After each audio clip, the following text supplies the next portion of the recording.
All right, so this is a quick and dirty guide to using colors a little bit more effectively in your life in terms of what you're going to wear. Why do we care about what we wear? I'm certainly no fashion plate, but when I am getting ready in the morning, I consider the kind of day that I think I'm going to have, if it's going to be hectic, if it's going to be if I'm going to be dealing with people who might be sleepy, whatever it is, and I will choose particular colors so that I can help influence the situation, whatever it might be. So I'm not going to get into all the things that I get into in the main course, but I'll just talk a little bit about color in terms of how they affect other people when you wear them.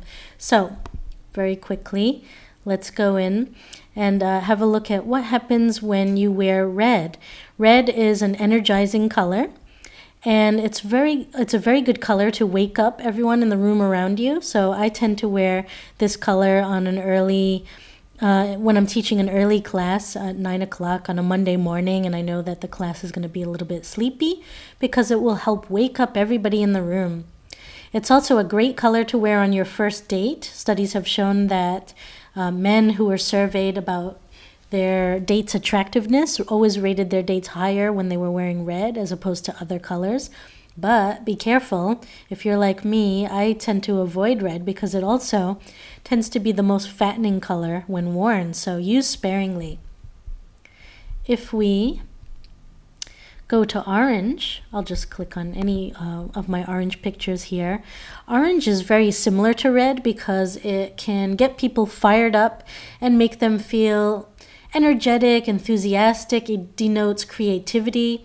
So if you want to give off feelings of creativity, energy, enthusiasm, someone that's sort of exciting, then you might consider wearing orange. And it doesn't have to be, a full-on orange pantsuit. That might be a bit too much. But even just little accents of orange, like an orange necklace or a scarf, something like that, can also inject a little bit of enthusiasm and life into your wardrobe, and therefore into your presentation, a class you might be teaching, or a meeting that you have to go to. So if we go to yellow, I'll try to find a nice yellow to show you here. Yellow is considered a youthful and cheerful color. As long as you're not wearing a really harsh yellow, like this one, for example. Yellow is actually the color that's most difficult for our eyes to process. So if you're wearing bright yellow, you can wear that harsh yellow if it's maybe in small doses. Again, if it's, earrings or a scarf, or just a small accessory, a necklace, or part of your outfit, then this could be really cheerful, bright, enthusiastic, lively, and it will just make people feel that way about you. All right. Green is one of my favorite secret weapon colors. We'll go over here to the green board in the class, all participating. Green is the color that I would wear on a busy Tuesday when I know that I have wall-to-wall classes and meetings, and I'm going to be dealing with difficult people, maybe people who are working with software and they're having meltdowns, or they have a lot of demands.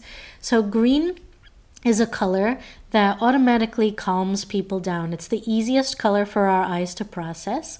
And if you're wearing green, people are less likely, I can't say that 100% you won't get any drama, but people are less likely to take out their drama on you, and you'll automatically put them at ease. When I was flying with my 5-year-old and my 3-year-old back in December for Christmas, I dressed them in green and blue and myself in green so that the other passengers would be a little bit less freaked out about having to sit next to small children.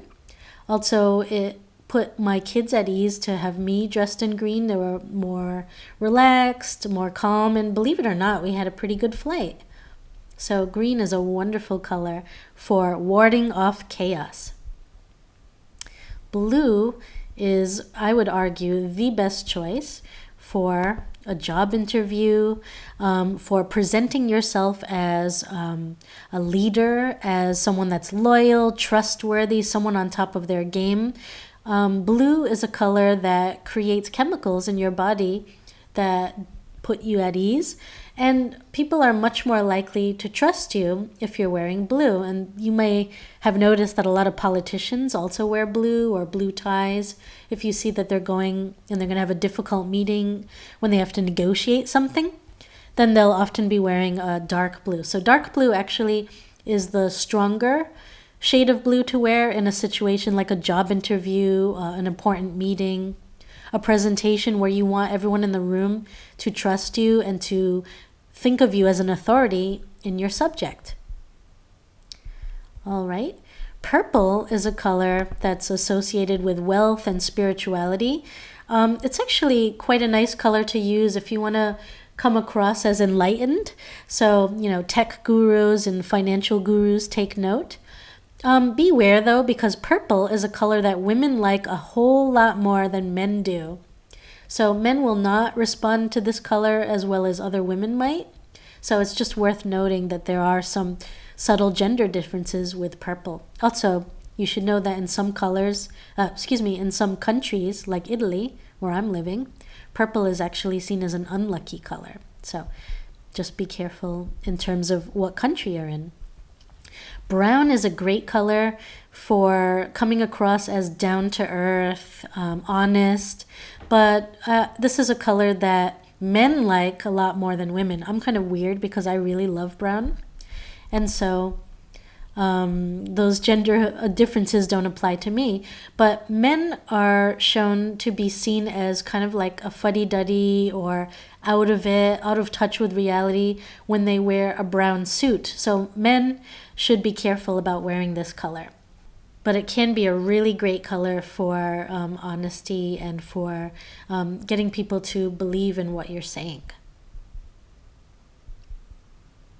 Gray and silver are kind of neutral colors. They're sort of classic colors. And I think that this is a really great color to wear if you want to combine it with other types of colors. For example, if you want to, put the red or orange bright scarf on, or something that's a little bit more lively, it can go really nicely with silver. So silver's kind of classic. You'll come across as modern, neutral, etc. One of my favorite colors, white, is a color that we associate purity and innocence with, cleanliness. If you want to come across as crisp and clean and a blank slate maybe, you could go for some white and it will have that effect. It also has a feeling of neutrality to it.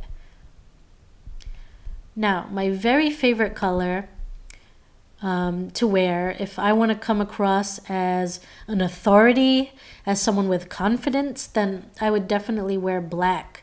I use this color when I'm going to make a big presentation to a big room of people and I need to convince them that I know what I'm talking about and I don't take any crap. So yes, it is a rebellious color. This color is especially helpful for you introverts if you're like me. I'm an introvert and I am not, jumping up on the table, the life of the party at any conference or meeting or thing that I'm in. I tend to communicate best with people when I'm speaking with them one-on-one or in a small group, and I don't like having to compete with a whole room of loudmouths or really exuberant extroverts. So black can also be a really good color for drawing attention to yourself, to coming across as more confident and assertive. So yes, it also is an aggressive color, but that can be a good thing as opposed to a bad thing. So think of it as assertive as opposed to aggressive. All right, and finally, pink is a color. Let's see which one color. We'll do this one. Obviously, it's associated with femininity. And it's actually a color that makes people tired, so do be careful. However, if you're using sort of like a bright fuchsia pink, it also comes across as female power. So even though, we have a whole bunch of other colors we can use for power and confidence, if you're a woman, a hot pink color can actually highlight you as being a powerful and confident woman. So that was my little rundown on the major colors and what you can do to wear them specifically. If you click on the resources tab in this lecture, you'll find my little cheat sheet that you can download and print and hang up in your closet or somewhere in your room so you can make more informed decisions in the morning when you're getting ready for work or for anything else, so that you can have a slight psychological advantage based on what you're wearing.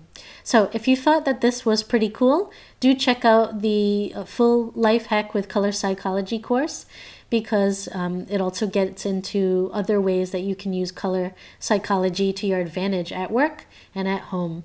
All right, I hope it goes well. Let me know. Take care.